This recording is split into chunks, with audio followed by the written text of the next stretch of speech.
Bab 418, semua gunung memiliki roh. Saat pelindung Bai Xiao Chun Dao melakukan meditasi terpencil untuk mencoba menerobos dari tahap pendirian yayasan, Bai Xiao Chun terbang di sekitar Ravine of Endless Mountains. Mencari gunung yang terhubung kepadanya oleh takdir. Hanya gunung manakah yang ditakdirkan untukku? Pikirnya, frustrasi. Ada banyak gunung di dunia awan ini, dan meskipun sebagian besar dari mereka tampak mengesankan, tak satu pun dari mereka yang tampaknya terhubung kepadanya oleh takdir. Bai Xiao Chun tidak yakin apa yang harus dilakukan, dan terus terbang tanpa tujuan. Dia bahkan tidak yakin berapa lama waktu telah berlalu. Tepat ketika dia akan secara acak memilih gunung untuk dicoba, dia melihat gunung yang sangat unik di lautan awan, dan getaran melewatinya. Gunung ini sebenarnya kurang terlihat seperti gunung dan lebih seperti patung. Itu menggambarkan raksasa, berlutut dengan satu lutut, tangan kanan terentang seolah-olah untuk menggenggam langit. Fitur wajah lelah dan tidak mungkin untuk mengidentifikasi, tetapi ada sesuatu di mata patung yang membuat Bai Xiao Chun benar-benar terguncang. Dia hampir yakin bisa mendengar suara gemuruh yang menggetarkan bumi dan menggema di telinganya, dan hampir bisa melihat raksasa-raksasa itu mencoba merobek langit. Sepertinya leluhur darah, pikirnya. Ketika dia terbang lebih dekat ke gunung, dia menyadari bahwa tekanan yang mengejutkan membebani dirinya, tekanan yang membuatnya gemetar dan bergetar. Seketika, matanya mulai bersinar terang.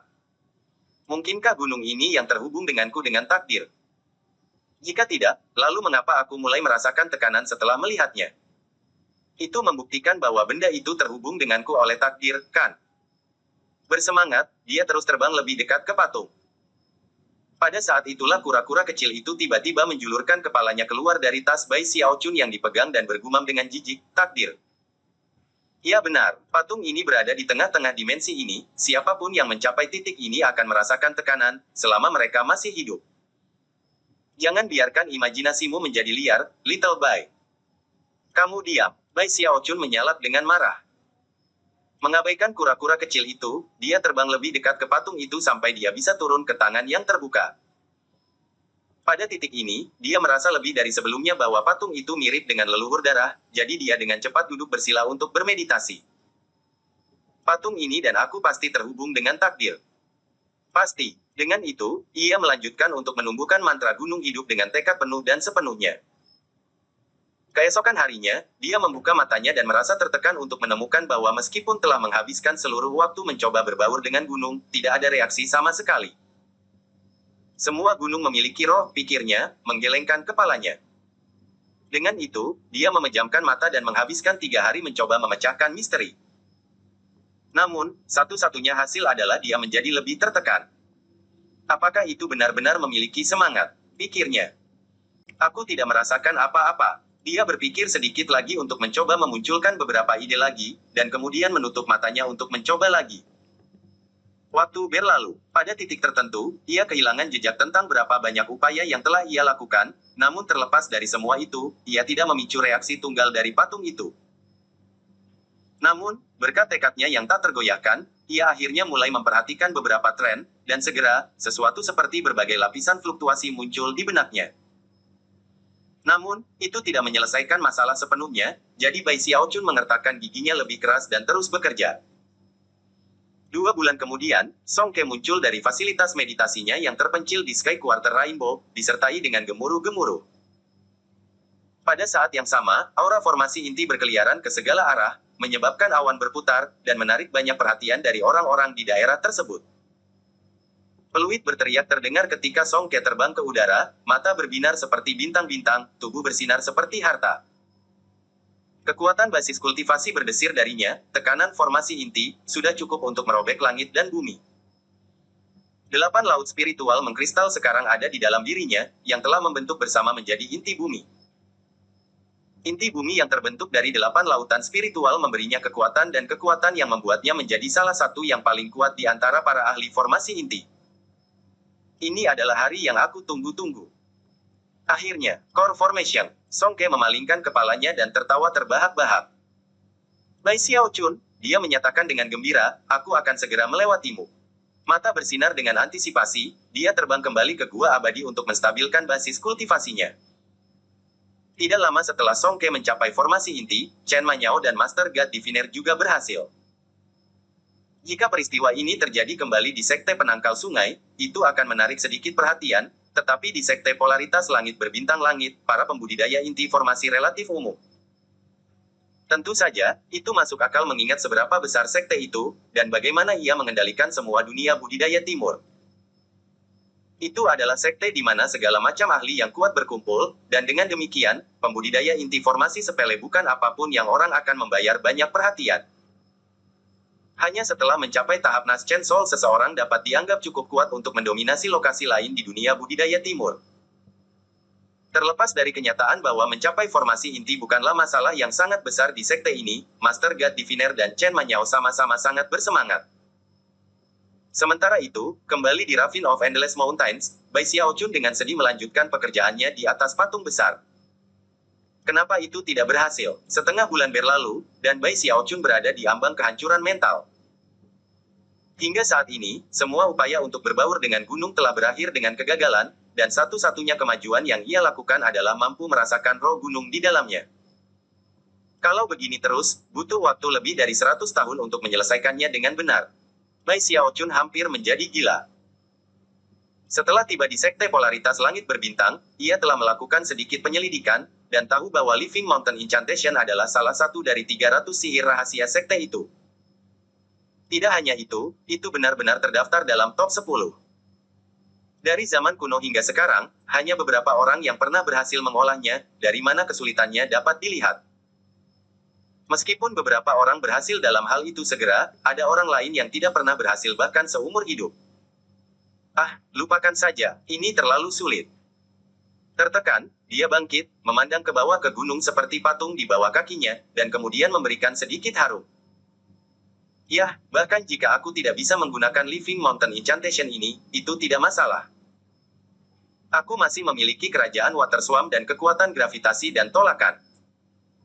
Ketika sampai pada keajaiban gravitasi dan tolakan, penelitiannya yang luas telah mengarahkan penanamannya ke titik di mana ia dapat membentuk bola kecil yang berisi kekuatan gravitasi dan tolakan. Berdasarkan apa yang dia tahu, itu tidak akan lama sebelum dia memiliki kendali penuh atas sihir itu. Sejauh Water Swarm Kingdom-nya pergi, itu adalah salah satu kartu asnya, sesuatu yang tidak akan dia gunakan kecuali benar-benar diperlukan. Masih merasa sedikit tidak puas, Bai Xiaochun turun dari gunung ke udara. Dengan pandangan terakhir pada patung itu, dia menghela nafas dan mulai berjalan ke kejauhan. Tak lama, dia keluar dari Ravine of Endless Mountains. Begitu tangan besar itu menempatkannya di luar pintu masuk seperti cermin, dia memandang ke arah Stone Mountain, yang duduk di sana tampak seperti patung monyet. Dalam posisi yang persis sama dengan ketika Bai Xiaochun memasuki jurang berbulan-bulan sebelumnya. Tapi kemudian, Stone Mountain membuka mata dan memandang Bai Xiaochun.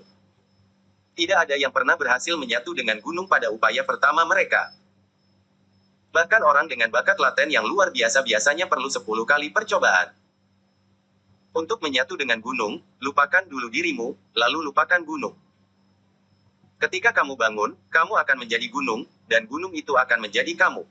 Bai Xiaochun berhenti di tempat sejenak, memikirkan apa yang baru saja dikatakan Stone Mountain, lalu mengangguk.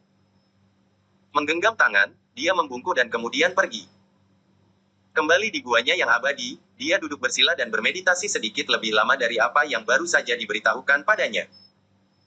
Tak lama, dia membuka matanya, dan mereka berbinar cerah. Formasi inti. Tak lama, seberkas cahaya menembus langit ke arahnya, berubah menjadi seorang wanita muda dengan fitur yang sangat indah, dan jubah kuning yang sepenuhnya melengkapi sosoknya dalam segala hal. Halo, Tetua Bai. Dia tidak lain adalah Chen Manyao. Sambil tersenyum menawan, dia mendarat di luar gua abadi Bai Xiaochun dan baru saja akan mengatakan beberapa kata lagi ketika pintu terbuka dan Bai Xiaochun melangkah keluar. Mengklik lidahnya, dia berputar di sekelilingnya dan memandangnya naik turun. Wajah memerah, dia cemberut main-main dan berkata, "Apa yang kamu lakukan, Tetua Brother Bai?" Terdengar sedikit genit, dia memalingkan muka dan berkata, "Sudah beberapa bulan sejak terakhir kita bertemu, istri. Selama telah mencapai formasi inti." Kembali di Sky City, Chen Manyao telah mengambil untuk menyebut dirinya, istri, Bai Xiaochun selama waktu itu ia mendambakan poin jasa. Namun, untuk mendengarnya menggunakan istilah ini sekarang menyebabkan flus pada wajahnya tumbuh lebih dalam. Mata berbinar dengan sinar menggoda, dia melangkah lebih dekat padanya. Elder Brother Bai, katanya lembut, napasnya membelai pipinya, selama kamu menjanjikan satu hal padaku, maka kamu bisa melakukan apapun yang kamu mau padaku. Satu hal apa? Bai Xiaochun terbatuk datar, mengamati beberapa kurva Chen Manyao yang lebih menonjol. Sederhana, bergabung saja dengan kami di. Simpan napasmu. Dia memotong, menggelengkan kepalanya. Ini bukan pertama kalinya Chen Manyao membicarakan masalah ini. Kembali di Sky City, dia telah mengisyaratkan pada banyak kesempatan bahwa dia harus bergabung dengan Wildlanders, tetapi dia selalu menolak. Sekte Sungai Heavenspan adalah yang ortodoks, katanya dengan bangga, dan kalian orang-orang Wildland adalah pengkhianat. Aku, Bai Xiaochun, berasal dari sekte ortodoks yang terkenal, dan didukung oleh entitas yang begitu kuat bahkan aku tidak tahu siapa mereka. Bagaimana aku bisa bergabung dengan sekelompok pengkhianat? Tentu saja, dia hanya mempelajari detail dari masalah seperti itu dari Chen Manyao sendiri. Namun, setelah banyak berpikir, dia telah memikirkan masalah ini dengan jelas, dan memutuskan bahwa bergabung dengan para pemberontak akan mempertaruhkan nyawanya yang buruk.